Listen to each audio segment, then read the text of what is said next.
Baiklah, Assalamualaikum warahmatullahi wabarakatuh. Kami dari kelompok 1 akan mempresentasikan tentang beberapa pemikiran tentang pendidikan.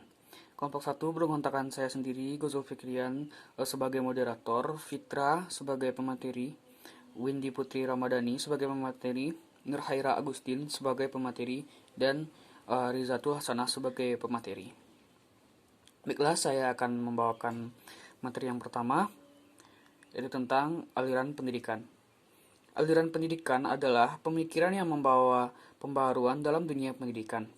Pemikiran tersebut berlangsung. Baiklah, saya Nurhaira Agustin akan membacakan materi tentang pemikiran klasik.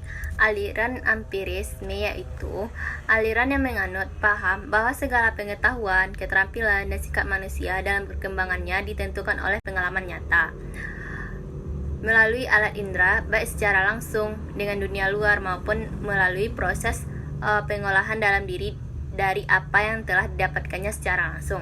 Sedangkan aliran nativisme yaitu setiap anak atau individu yang lahir sudah memiliki pembawaan baik dan buruk. Perkembangan anak hanyalah ditentukan oleh pembawaannya sendiri-sendiri. Pada aliran ini, lingkungan sama sekali tidak mempengaruhi kepribadian anak. Saya Windy Putri Ramadhani, NIM 19004-130, akan menyampaikan materi selanjutnya. Yang ketiga, aliran konvergensi. Pada aliran ini, faktor pembawaan dan faktor lingkungan sama-sama memiliki peranan yang penting.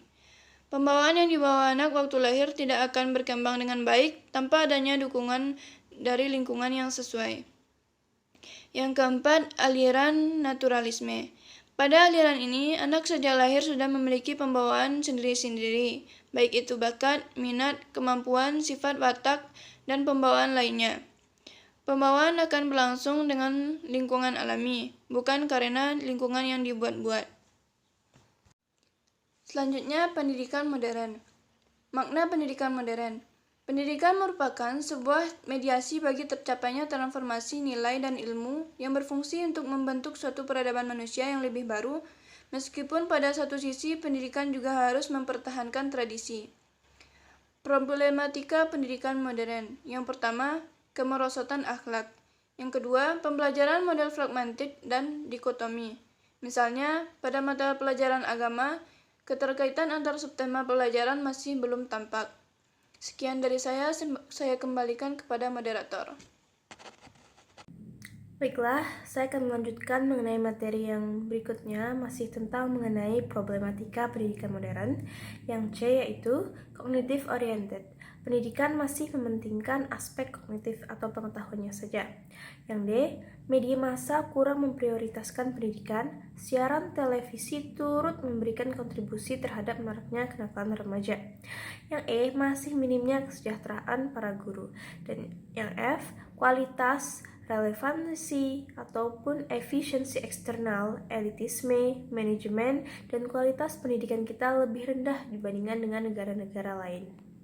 Baiklah, sekian penjelasan dari saya kembalikan kepada... Baiklah, saya akan menjelaskan poin yang nomor 3, yaitu solusi yang ditawarkan. Yang pertama, pemberdayaan pendidikan budi pekerti dan keteladanan. Yang kedua, mengintegrasikan antar subtema pelajaran agama dengan mata pelajaran umum lainnya. Yang ketiga, penilaian yang integratif. Siswa dinyatakan berhasil apabila memenuhi kriteria kognitif, efektif, dan psikomotor. Yang keempat, media massa harus memperhatikan faktor edukatif dalam penayangan. Dan yang kelima adalah masalah minimnya kesejahteraan guru hendaknya disadari oleh pemerintah, orang tua, dan masyarakat. Dalam kehidupan bangsa menunjukkan bahwa guru adalah ujung tombak kesejahteraan suatu bangsa. Dan yang terakhir adalah masalah kualitas, relevansi atau efisiensi eksternal, elitisme, dan manajemen. Hal tersebut dapat diatasi apabila pemerintah, dunia pendidikan, dan dunia usaha merumuskan link dan match yang strategis. Baiklah, mungkin itu saja yang dapat kami sampaikan dalam pertemuan kali ini.